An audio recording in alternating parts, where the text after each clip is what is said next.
Olá! Nesta aula vamos abordar as questões principais sobre o modelo de análise e sobre os métodos e técnicas de investigação. Esta é a estrutura para a aula de hoje. Vamos ver as questões que se prendem com a estruturação de um modelo de análise e depois com a componente associada à metodologia a implementar na investigação que vamos desenvolver. Estamos situados na parte 2, o processo de investigação, e vamos hoje abordar o ponto 3, modelo de análise, e 4, definição da metodologia de investigação. Começamos esta nossa viagem com a definição do problema de investigação, a questão de partida. Com base nesta definição do problema de investigação e questão de partida, seguimos para a revisão crítica da literatura. Aqui enquadramos conceitos e analisamos o estado da arte. Estamos, pois, em condições de conceitualizar um modelo de análise para, de seguida, definirmos a metodologia que vai ser implementada no trabalho que vamos desenvolver. Quando pensamos no modelo de análise, estamos a pensar num modelo que serve de articulação entre a revisão bibliográfica e o problema de investigação. Temos, pois, um enquadramento teórico e um enquadramento empírico. O enquadramento teórico tem, por base, tudo aquilo que vimos na revisão bibliográfica e que vai dar suporte à estruturação do modelo. O enquadramento empírico tem a ver com os dados já recolhidos por outros autores, todo o trabalho que foi feito de aplicação conceitual. O nosso modelo de análise serve de base a toda a análise que vamos desenvolver do problema que identificamos. Faz a relação entre as diferentes variáveis, entre os diferentes conceitos que estamos a analisar. Há uma representação clara da realidade, tendo por base, por um lado, a revisão da literatura já efetuada, por outro lado, todo o enquadramento empírico, ou seja, toda a investigação que vai dar suporte ao trabalho que iremos agora implementar. Quando nós pensamos na revisão bibliográfica, estamos a pensar, pois, no enquadramento teórico.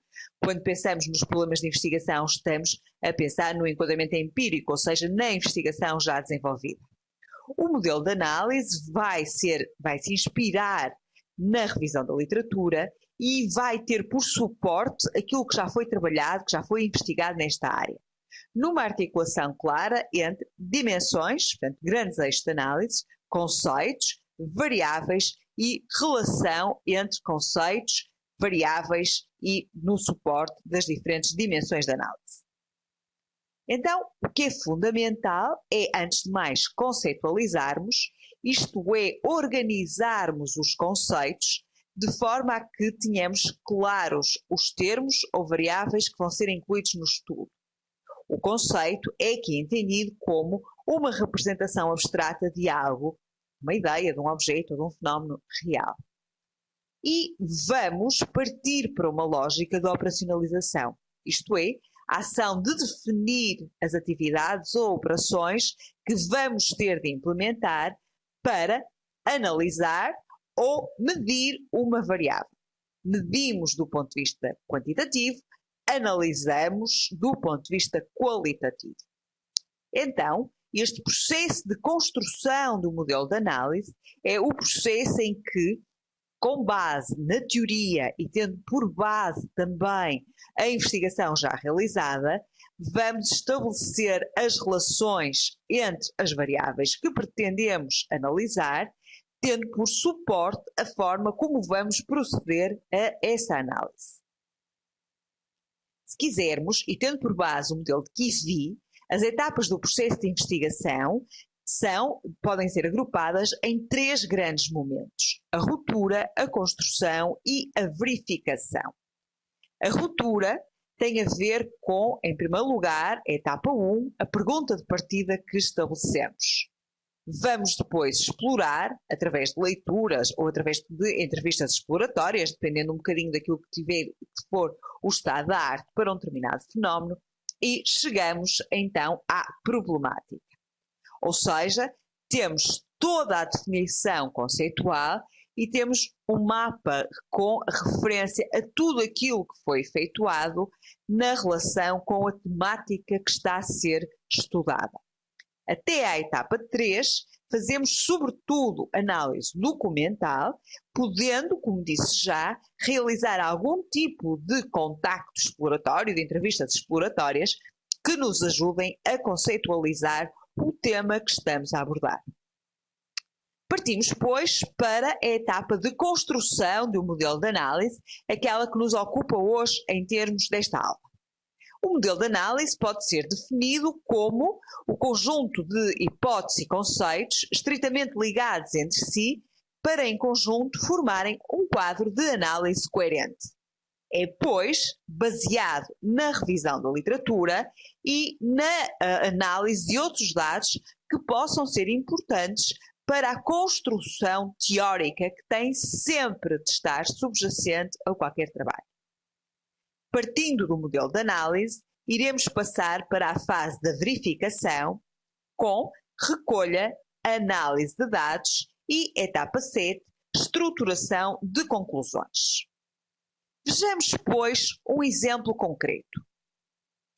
Quando nós temos, e neste é um exemplo apenas para servir como modelo de referência, quando fizemos uma revisão da literatura a propósito da relação entre os clientes e os fornecedores de TI, percebemos que os fornecedores de TI têm, em primeiro lugar, temos que dar resposta à questão como se caracteriza o processo de interação entre clientes e fornecedores de TI. E, portanto, temos aqui um conjunto de dimensões que vamos analisar. Num segundo nível, vamos responder à questão de que modo os relacionamentos cliente-fornecedor de TI atuam como forma de acesso às competências. E, num terceiro nível, qual o papel do fornecedor de TI na implementação da estratégia CRM do cliente. Com base nestas grandes questões, elaboramos uma revisão bibliográfica e concluímos que há um conjunto de dimensões e de subdimensões importantes nesta relação entre clientes e fornecedor de TI. Vamos nos centrar na dimensão atmosfera de relacionamento. Esta dimensão condiciona a relação entre o cliente e o fornecedor de TI e, por isso, interessa-nos estudá-la de forma detalhada. Conceitualmente, abordamos o contexto de relacionamento, o processo de interação, a atmosfera de relacionamento e os resultados do relacionamento no projeto de CRM. Vamos então destacar esta questão da atmosfera de relacionamento. Percebemos que é uma dimensão e que tem 4 subdimensões: a posição de poder e dependência, o estado de cooperação e conflito, a proximidade e distância e as percepções e expectativas mútuas. Chegamos a esta dimensão e subdimensões com a revisão da literatura. Agora vamos operacionalizar esta dimensão. Para a caracterizar, vamos analisar, como vimos, a dimensão atmosfera de relacionamento tem a ver com a posição de poder e dependência, o estado de cooperação e conflito, a proximidade e distância e as percepções e expectativas mútuas, e sabemos agora que cada uma delas tem um conjunto de variáveis associadas. E, portanto, na nossa análise vamos centrar-nos sobre estas variáveis. Este exemplo permite-nos perceber como, partindo do modelo global de análise, chegamos a um conjunto de dimensões, selecionamos uma das dimensões, encontramos as subdimensões e dentro delas, de uma forma muito mais específica, a variáveis a estudar. Então, interessa-nos, pois, perceber o que é uma variável. Variável, por definição, é algo que varia. É, sobretudo, uma característica que deve ser medida. E são características que são muito relevantes para o problema que estamos a estudar, para o estudo que estamos a desenvolver. As variáveis representam pessoas ou objetos e podem ser de vários tipos. Podemos manipular, controlar ou simplesmente medir no contexto de uma investigação. Temos então, e numa análise mais global, 2 tipos de variáveis: a variável dependente e a variável independente. Entre elas, pretendemos estabelecer relações de causa e efeito. A variável dependente é a variável alvo da investigação. Qualquer estudo procura respostas para explicar a variável dependente. É a variável que é observada, analisada, medida em função das variáveis independentes. Estas, as independentes, são aquelas que influenciam o comportamento da variável dependente, mas que são independentes da mesma. São selecionadas, manipuladas para explicar a variável dependente. Vejam o exemplo, os efeitos da estratégia de social media, portanto, variável independente, no valor da marca, variável dependente. Portanto, o que nós vamos fazer nesta investigação é perceber de que forma as estratégias de social media vão influenciar o valor da marca, que será a variável que vamos medir no estudo que vai ser desenvolvido. Então, se já temos uma ideia clara do problema de investigação, já temos uma boa base de revisão bibliográfica, definimos o modelo de análise, vamos então definir métodos e técnicas de investigação. Se lembram, vimos há pouco, definimos o modelo de análise e depois há que verificar. Então, o que nós temos que definir são os métodos e as técnicas. Os métodos aqui enquadrados como as operações globais necessárias para atingir objetivos gerais e específicos da investigação e as técnicas como os processos operativos de recolha de dados. Portanto, vamos escolher uma metodologia para a investigação e dentro dessa metodologia identificar as técnicas que temos que operacionalizar. Genericamente, podemos dizer que temos metodologias qualitativas, quantitativas e, em algumas circunstâncias, na articulação entre quantitativo e qualitativo, as metodologias mistas. Comecemos então pelos métodos quantitativos. Quando utilizamos os métodos quantitativos, pretendemos identificar e apresentar dados concretos. São adequados, portanto, para estudos em que pretendemos medir, quantificar variáveis a partir de amostras de uma população. Os métodos qualitativos têm como objetivo analisar e compreender o problema e, portanto, pretendem não medir, mas analisar comportamentos, atitudes e valores, não havendo qualquer preocupação com a amostra que está subjacente à realização do estudo. Obviamente que é importante garantirmos que recolhemos dados quantitativos quando as variáveis que pretendemos trabalhar são variáveis passíveis de permitirem a identificação de dados e que recolhemos métodos qualitativos quando o que pretendemos é analisar e compreender. Os métodos qualitativos têm como principal característica permitir a descoberta e compreensão do que está por trás de um fenómeno. Os métodos quantitativos ajudam-nos a descrever algo. E, nesse sentido, temos que suportar a definição do que vamos utilizar, tendo por base esse pressuposto primeiro. Os dados, nas metodologias qualitativas, são obtidos através de técnicas como a observação, as entrevistas, o focus group e nunca através de procedimentos estatísticos ou meios de quantificação. Ainda que possamos quantificar alguns dados, esta metodologia que visa a descrição e a descoberta é qualitativa. É muito importante termos esta consciência clara de base para não tentarmos quantificar aquilo que é apenas qualificar e, desse ponto de vista, estarmos a introduzir o erro na própria aplicação do método e da técnica. Quando abordamos os métodos qualitativos, nós pretendemos, como disse já, fazer uma compreensão dos significados. Teremos, pois, uma abordagem subjetiva, que está baseada na interpretação dos fenómenos, mas à qual vamos incorporar alguma objetividade, na medida em que encontraremos formas de tratamento de dados mais adequados. É uma abordagem que é sempre indutiva, uma vez que parte do particular para o geral, ou seja, vai partir de uma base de fenómenos micro para procurar relações nos fenómenos macro. Visa dar resposta à questão como e porquê e pretende analisar em profundidade as situações e não fazer a sua quantificação. Quando passamos para a metodologia quantitativa, o que pretendemos é encontrar relações entre variáveis. E nesta circunstância, vamos sempre fazer tratamento estatístico de dados. Para que as amostragens quantitativas possam ser aplicadas, temos que ter amostras representativas da população, sob pena de termos resultados que não podem ser generalizados.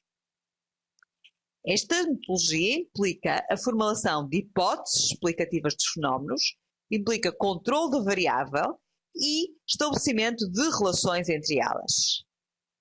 Temos de ter de uma forma muito clara uma relação entre os objetivos e os procedimentos e só aplicaremos as metodologias quantitativas através da técnica inquérito por questionário ou análise de dados secundários quando temos processos passíveis de experimentação e mensuração. Os métodos quantitativos têm, pois, o objetivo de estabelecer e provar relações entre variáveis, têm uma abordagem que é objetiva e é direcionada para a procura de factos e ou causas dos fenómenos, é uma abordagem dedutiva, parte do geral para o particular, e está totalmente focada na mensuração, através da pesquisa rígida e estruturada. Dados quantitativos são dados numéricos. Naturalmente que em muitas circunstâncias temos necessidade de fazer a triangulação de dados, ou seja, temos que combinar métodos para proceder a investigações mais consistentes e sólidas e para encontrar convergência quanto às conclusões dos estudos. Quando temos dados de várias fontes, podemos triangulá-los através de metodologias que nos permitam fazer abordagens a diferentes dados para estruturarmos um modelo de análise que possa, ou tendo por base um modelo de análise, para estruturarmos conclusões que possam efetivamente ser mais credíveis. Podemos também fazer a triangulação entre a perspectiva de diferentes investigadores para obter visões complementares, a triangulação entre diferentes perspectivas teóricas para interpretar dados ou a triangulação dos métodos para estudar problemas. Triangular significa combinar informações, perspectivas, teorias ou métodos. Em suma, aquilo que nós pretendemos é partir da teoria para a prática ou, às vezes, fazer o processo inverso. Vou deixar-vos, para finalizar, com uma referência de Fernando Pessoa, na fase em que se dedicava a estas questões mais associadas ao marketing, e, portanto, um extrato de 1926, da revista Comércio e Contabilidade, em que Fernando Pessoa dizia: toda a teoria deve ser feita para poder ser posta em prática, e toda a prática deve obedecer a uma teoria. Só os espíritos superficiais desligam a teoria da prática, não olhando a que a teoria não é senão uma teoria da prática e a prática não é senão a prática de uma teoria. Quem não sabe nada de um assunto, consegue alguma coisa nele por sorte ou acaso, chama teórico a quem sabe mais e por igual acaso consegue menos. Quem sabe, mas não sabe aplicar, isto é, quem afinal não sabe, porque não saber aplicar é uma maneira de não saber, tem rancor a quem implica por instinto, isto é, sem saber que realmente sabe. Mas em ambos os casos, para o homem, são de espírito e equilibrada inteligência, há uma separação abusiva. Na vida superior, a teoria e a prática complementam-se. Foram feitas uma para a outra. Em síntese, portanto, E ficando com esta belíssima citação de Fernando Pessoa, há que dizer que partimos de um modelo teórico, desenvolvemos um modelo de análise e vamos verificar, com base na metodologia quantitativa ou qualitativa, aplicando a teoria à prática e construindo teoria a partir da prática.